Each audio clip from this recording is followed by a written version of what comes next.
Értetlen.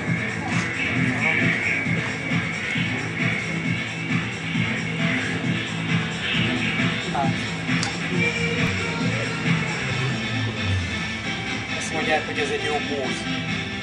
Erre legalábbis.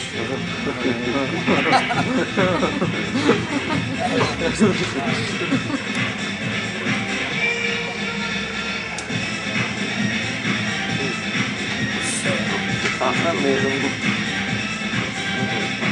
De ne!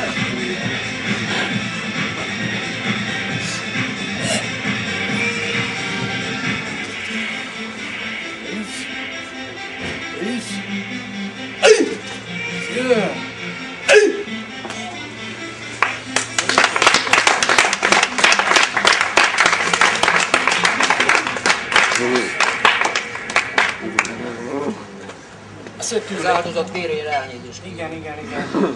Látod? Semmi probléma? Itt ugye megtanulja az ember bizonyos idő alatt a úgynevezett kontrollt, ugye? Nyilván ennek van egy lefutási ideje az agyban. Szóval meg lehet ütni bárkit, bármit el lehet törni, hogyha van az embernek kellő fizikai ereje, megállítani ott, ahol kell. Ahhoz kell egy kicsit több. Hossz. Mehet. És akkor nézzük meg az almát. Jóval puhább.